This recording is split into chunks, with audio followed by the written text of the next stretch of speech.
What's up everybody, 915 Mang here, doing a video today of the 40-gallon breeder. Follow along if you want to see more updates. This is a 40-gallon breeder that I started. It's kind of on the nano side, but on the plus side of nanos. And one of the hardest things about reefing is patiently standing by and waiting for your tank to keep going. You can see that the skimmer is pulling all kinds of crap out of the tank. This tank is empty, but you know what? It's time to go ahead and get it stocked. I had to go online and get some AKA quote tester coral, but as I did that, I picked up a lot of good things that I used to have and some corals that I didn't used to have. So I want to get a variety of corals, soft corals, and I'm gonna stock up on my zoas. Those of you who have been around for a while know that I am a zoa nut. I love the zoanthids. I love the different colors, and to me, it's just amazing of the different color varieties that they have. I got a total of 12 different frags. One frag was a freebie, and I got my inspection light right here, my little food grade bucket. Get yourself a nice little bucket. You should be having some Coral RX. And I'm going to tell you the truth, I didn't have one. I'm looking for worms, I'm looking for Aptasia, and most of all, I hate these Astorina starfish. They will eat up your coral, they will eat soft coral, they will eat your zoas, and they're just a pain in the butt to get rid of. You will have all these reefing experts say these Astorinas are part of my tank and nothing happens. Well, guess what? If you see them, pull them because they're a pain in the butt. Come with me. Come take a little ride. We're going to go to my LFS. I'm going to pick up some fish for my tank. I have been doing a fishless cycle with my tank. It's been a couple of weeks and we're going to go see what they got on hand. I'm going to definitely be looking for some clowns. And of course, it's not going to hurt to look at some coral frags for this tank. This tank is called Reef City. They're located in the downtown area of El Paso, one of the few local fish stores that I have here besides Petco. There's a few other ones. I gotta confirm if they're still open. It's been a while. So welcome guys. The owner of the LFS, his name is Julio. He's a good guy. He's been in reefing. He has a beautiful store here in downtown El Paso, Texas. Lots of little frag tanks. Um, I've sold quite a bit of equipment to him, especially when I was getting out of the hobby. And I came here just to look. I'm gonna definitely be adding some clove corals. I got the orange gel filter on the camera right now, and I'm just gonna be showing you around his tanks. He did have some fish, which is the reason why I came down here because I wanted to add some livestock to my tank. Like I said, I've been doing the fishless cycle in my aquarium, and it's been a few weeks now, so I'm going to go ahead and add. But this is one thing that I like right here. It is a nano tank, and there's so many little things that you could do to nanos. It was really hard walking out of here without getting a whole bunch of corals. But if whatever you want, definitely have it. Since I started my tank off, I only got my starter corals earlier, but I will be making another visit. Maybe I could do an interview with Julio and see what's up so you guys can meet him and go from there. Some of the other fish stores that I used to have was Saltwater Heaven. This is in the same general location, exact same street, but Saltwater Heaven had closed down. Then we used to have the Coral Reef, which my buddy Alan and his brothers would come out in the videos, but it was mainly Alan running the Coral Reef. That was a great store. I loved the store. It was close by, so I'd go there pretty often. And he was open consistently. So if you have a LFS in your area, make sure you visit it because you know what? You got to show support to them. Of course, we're going to pick our corals online because you can get a good deal, but it's still important to go support your LFS and help them out whenever you can. And You'll also meet other reefers there in the community, and then you guys can start networking, and it's a lot of fun.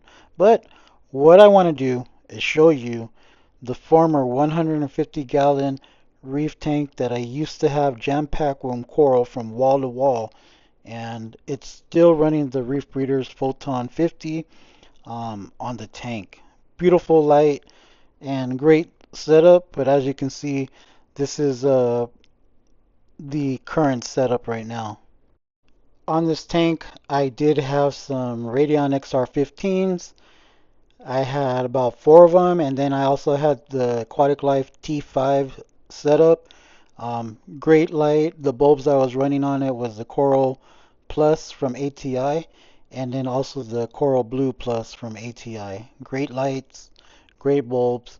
Um, but currently on my 40-gallon setup, I am running AI primes, and those AI primes, I saved them from when I had a 20-gallon long frag tank attached to this 150. So, but the AI primes, they should do fine for my 40-gallon breeder. I don't know if you guys have heard of the Meridians, but they are the next generation of lights from reef breeders, but they are pretty pricey. So, like I said, all my equipment, I have purchased them myself, and I'm not trying to be an influencer or anything like that. I'm just trying to give you guys straight up facts, my experiences, and go from there. I'm also not trying to sell you anything. So, one thing that I want to tell you guys is think about this. You'll see an influencer, a million subscribers. They'll have the best equipment. They'll have Neptunes, Apex, this and that. Um, High-end, beautiful tanks. But inside of their tank, all they have is some water, some live rock that's not even like been around for a while, and they'll have like a handful of soft corals. That's not what I'm into. I want a tank like this. I want my tanks to look like the LFS, all kinds of different colors and polyps, and just jam packed with corals. The fish, I'm not so crazy about on the fish. I do want some movement. I do want some fish with some character, but I'm not trying to over be like heavily stocked. I'm being careful on what I add to my tank, and I can't wait for my 40-gallon breeder to look good. Also, one thing that I'm not going to add to my tank is an anemone. Anemones in my bigger tank wasn't really worth it because they would move around. The anemones had to be isolated and they would just sting other corals. So I did walk away from the LFS with a whole bunch of goodies. I picked up two clowns, a bicolor blenny, and two high-end zoas that they hooked me up with, and I can't wait for these to grow. Also, one thing that I do want to go ahead and mention, because I did have some awesome anemones. If you look at my YouTube page, you'll see a clown just hosting it. But you shouldn't be adding anemones to your tank right away. You should give it a several months, at least 6 months, because anemones, they need to be introduced into a tank with an established setup that has been running for a while. Now, I would add an enemy if it was like the Colorado Starburst, Sunburst anemone, something high end like that. But Rose Bubble Tip anemone, nah, I wouldn't add that. Also, before I add my fish, I'm adding this Biodigest just to boost up the beneficial bacteria, do its thing, and add a different culture into my tank, into the bio bricks that I have going on. These two glass vials, you just break one tip, keep the little piece of glass, rotate it, as you can see and then you break the other one and the chemical bacteria will just drop into the tank. So I'm just going to do one of those just to give my tank a little boost. As you can see, break it, flip it, and then break the other one. There goes the liquid. Boom. And then just throw it away. Good to go, guys. I'll be doing a second dose to this tank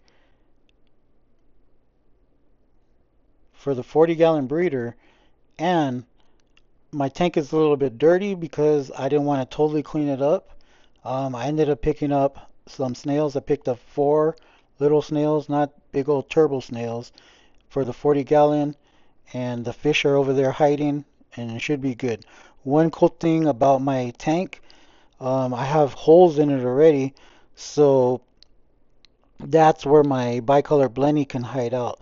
The bicolor blenny, they pretty much don't swim around all crazy, but they have a good personality, which I like. They hide out in the little holes and with their head popping out, and they kind of just check out the neighborhood and see what's going on. I will be adding a lid to my tank, just because I don't want the bicolor blenny to jump out. I've had a few fish jump out. I've had the blue throat trigger jump out one time. I was looking for him all over. It wasn't until I broke down my frag tank, when I found him dried up into fish jerky on the floor. So you should go ahead and add a lid. Right now, I don't have one, but I will be adding one. Taking a look at the 2 clowns you can kind of see in the background. They're hanging out. And also, I put all the new corals on these frag discs, so hopefully they'll grow out. And I'm excited to show you guys the updates of this tank. It's a 40 gallon and it's a good size, so it's going to be pretty fun growing out all these corals and adding new additions and all that good stuff. So make sure you like, subscribe, and you guys take care. We'll see you on the next one. Oh, I can't get you out my head. Got a feeling I can't fight. There's nothing left, but it feels right.